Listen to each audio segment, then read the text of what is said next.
Hello, today I'd like to show you how to do some simple fused applique, and today we're just going to use a machine straight stitch to go around the edge. Now I've shown you in an earlier video how to prepare for the applique using the paper backed fusible web. We had a look at that in video number 016, Quilting Tips and Techniques 016, and actually in the video 017 we had a look at using blanket stitch to go around the edge, but today we're just going to use some straight stitch. So I've already done my fusing, I traced my design and I've ironed it on, it's already on the background. So I'm going to take it to the sewing machine now and show you how I do that. So on my sewing machine I've just got a fairly neutral, I've got actually a dark, probably a charcoal thread, and I'm only using the one colour.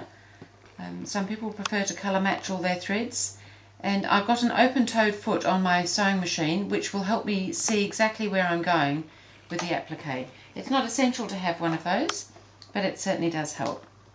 So I'm just going to start my applique, and I'm just using a straight stitch, regular straight stitch on the sewing machine. Nothing difficult about setting up for this.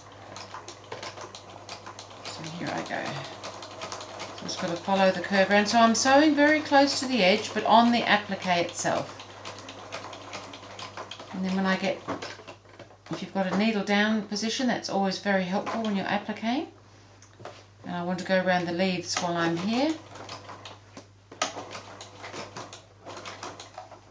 So just sometimes you've just got to go 1 or 2 stitches at a time before you lift that little presser foot to turn, so that you can stay with the shape of the applique.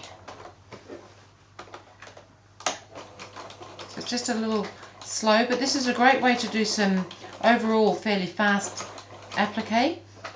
It's definitely raw edge applique, but because it's fused down it's not going to go anywhere, and you'll find that it's actually amazingly durable. And even if you wash it and things, the fusing may just lift a little bit at the edges and it may go a little bit fluffy, but it won't really change the applique. Great if you're doing something a little bit more naive.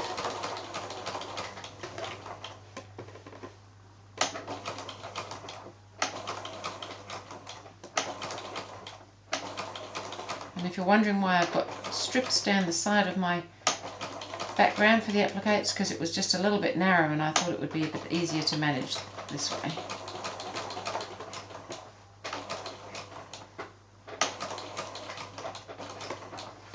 So you can see I'm just following the edge all the way around. I don't stop and start if I don't have to. I just go right on to the next shape.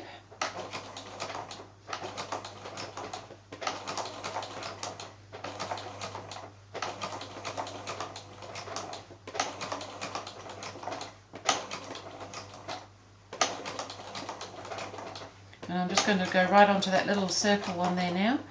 Keep going round.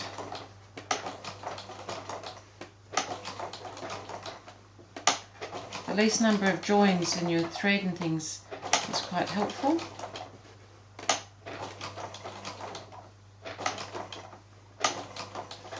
Go back to the top of that circle, and I'm just going to go straight back onto the bigger circle.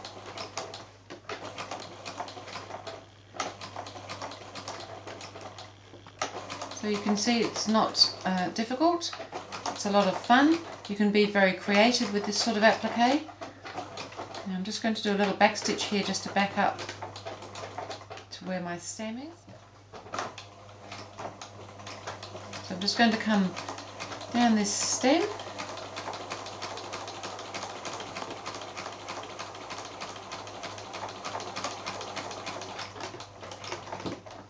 around the leaf,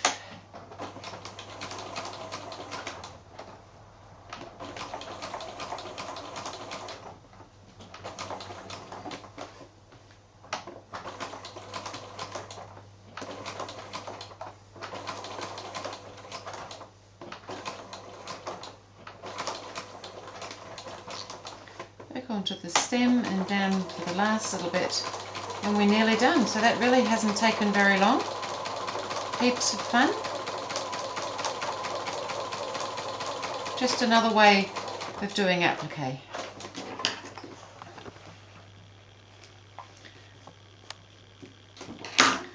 So There you can see that the stitching is visible because I've used a darker thread.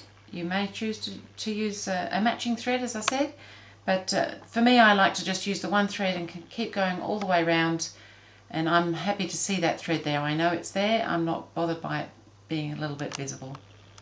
So that's simple fused applique using a machine straight stitch. Thank you.